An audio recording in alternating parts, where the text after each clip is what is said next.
Chapter 28. Chris and Ricardo walked side by side in silence. They left the trails and headed deep into the woods. Every time Chris tried to get close to his friend, Ricardo moved out of arm's reach. Gray squirrels hopped from tree to tree nearby in the shade. They chattered warnings of the passing humans. Ordinarily, Chris loved it out here. The scent of pine and cedar mingled together. It smelled clean and pungent at the same time. He was in the wild, no pressure, one with nature, fully aware of the world around him. Today it seemed pale, muted, expecting. There was such a potential for pain in the air.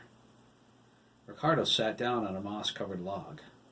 Chris maintained the distance between them and sat too.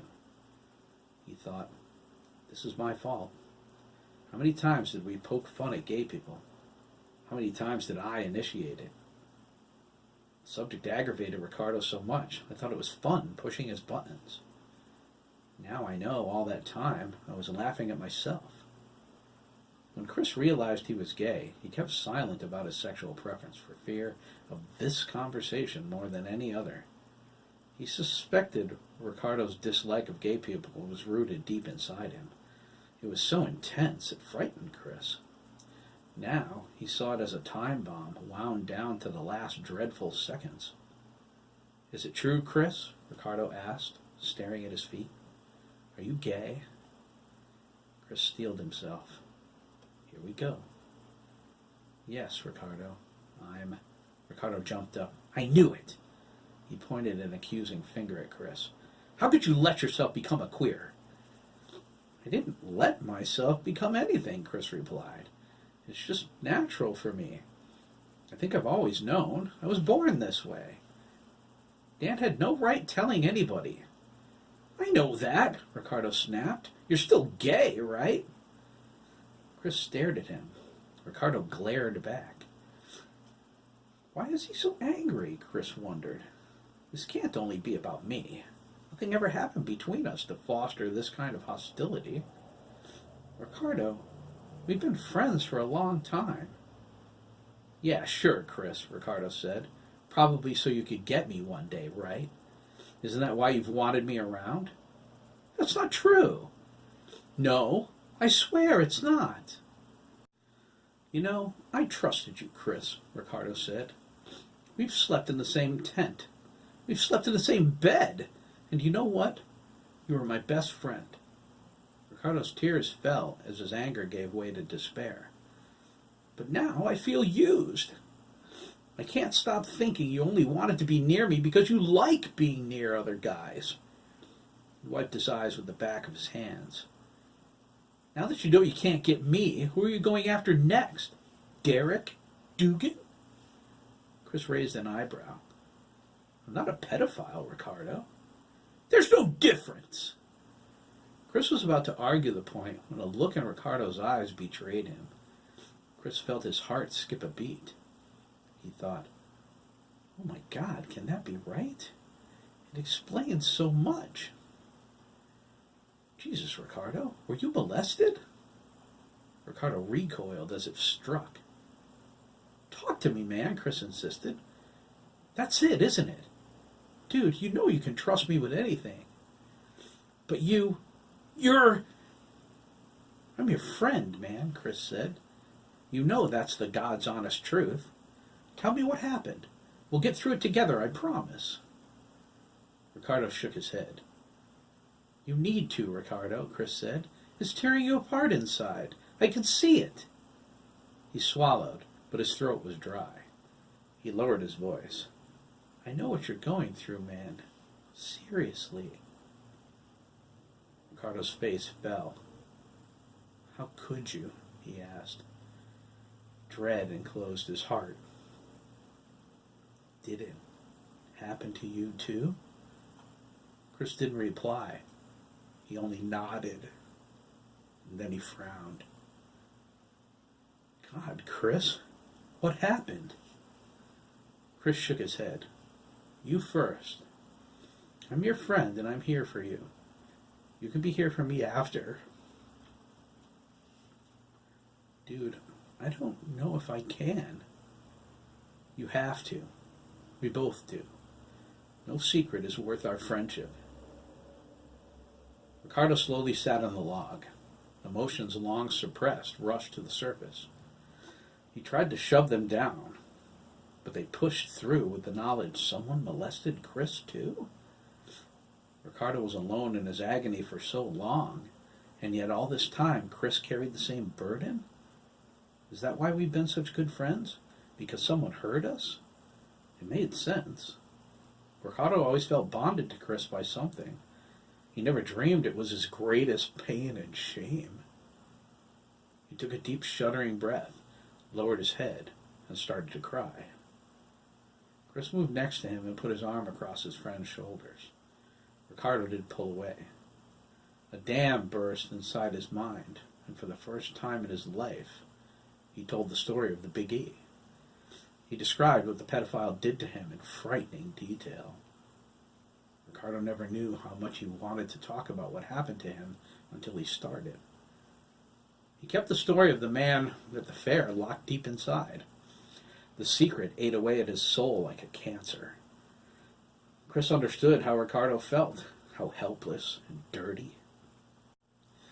He mustered his courage, and when his friend finished, Chris told Ricardo about Hiram Milliken. It was the first time Chris worked a Friday night alone, 2 weeks after he got hired at the farm.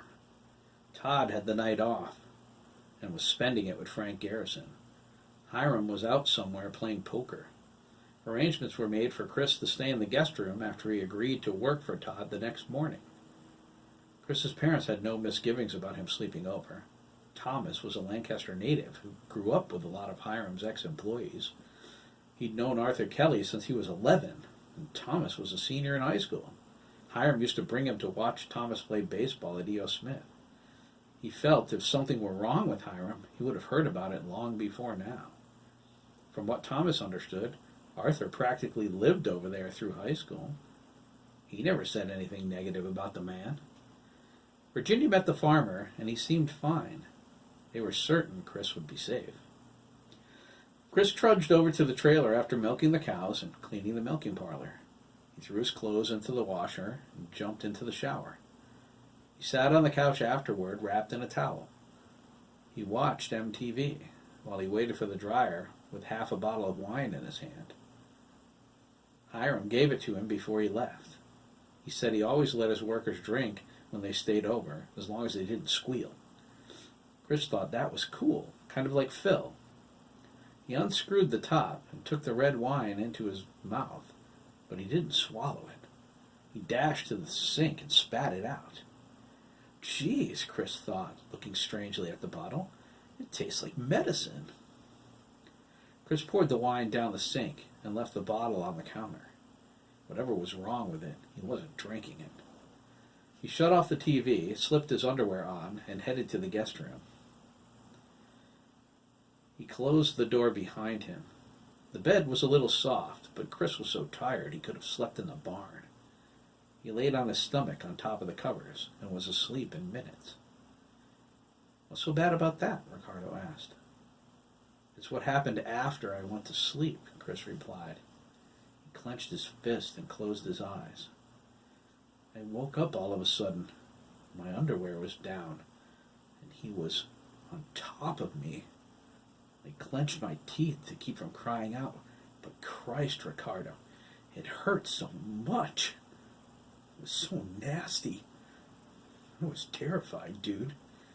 I just laid there paralyzed, pretending I was asleep, trying not to scream. When it was over, he went to his room and closed the door. I went to the bathroom when I heard him snoring. I showered until the water ran cold, and I still didn't feel clean. He sucked in a lungful of air and let out a whoosh of breath. I never cried so much in my life, dude. He hugged his knees. Thank God the STD test was negative. I was so scared. You had one? Dr. Stone did it. He promised strict confidentiality unless the tests came back positive. Luckily, they weren't. Did you tell him what happened? Chris frowned. I wanted to, dude, sincerely. My whole brain was screaming that I should, but I couldn't for some reason. I couldn't even say Hiram's name, and there was this fuzzy feeling in my head, you know? It felt like fingers were poking around in there. He shrugged.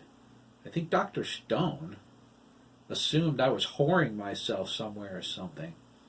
He snapped his tongue. As if. That sucks. A tear slid down Chris's cheeks. He wiped it away. I can't believe what Milliken did to me, man. I still feel so dirty, so used. I know what you mean, Ricardo said. I felt the same way. Did you tell anybody? No, I didn't. Why not? Why didn't you, Ricardo? Chris snapped. He said, sorry. It's okay.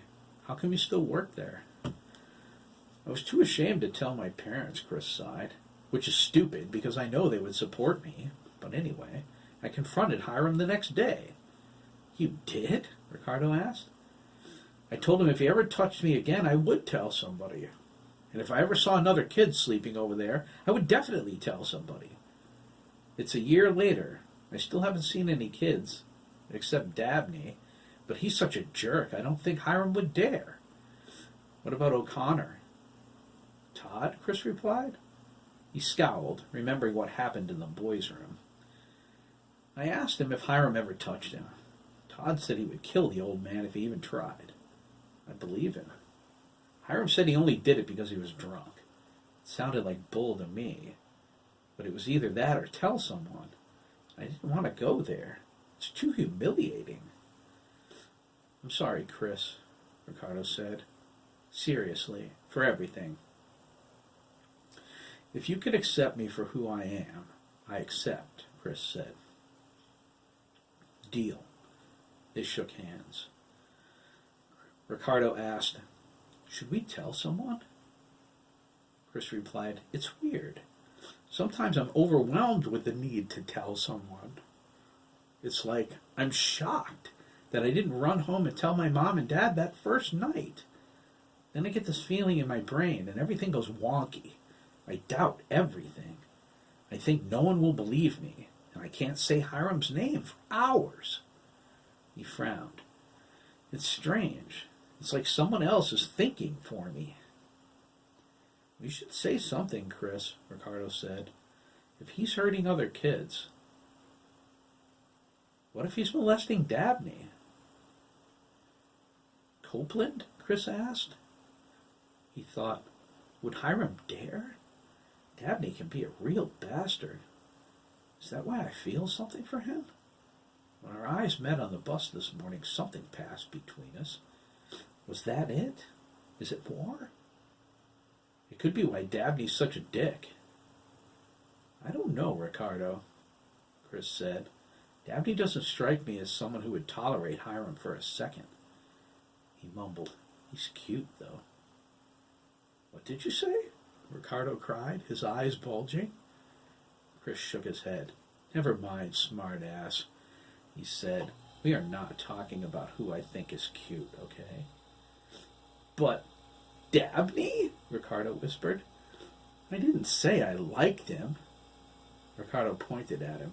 You so like him. Pleading the fifth, Chris muttered. Ricardo couldn't stop laughing for 5 minutes. They sat against the log a bit before heading back to the pond. They walked slowly, their arms across each other's shoulders. They concluded they should tell someone and swore they would when they got home from camping, but by the time they got back to their gear, neither thought anyone would believe them. They didn't feel like talking about it anymore either. Their friendship was saved. That was more important than anything that happened to them what felt like 100 years ago. Derek was sitting with the guys holding a towel against his bloody mouth. Ricardo and Chris looked at each other. Max sighed with relief to see everything was okay between them. Derek waved and smiled. He winced at the pain from a split lip. Matt walked over to them. Boy, he said, half laughing, have I got a story to tell you guys.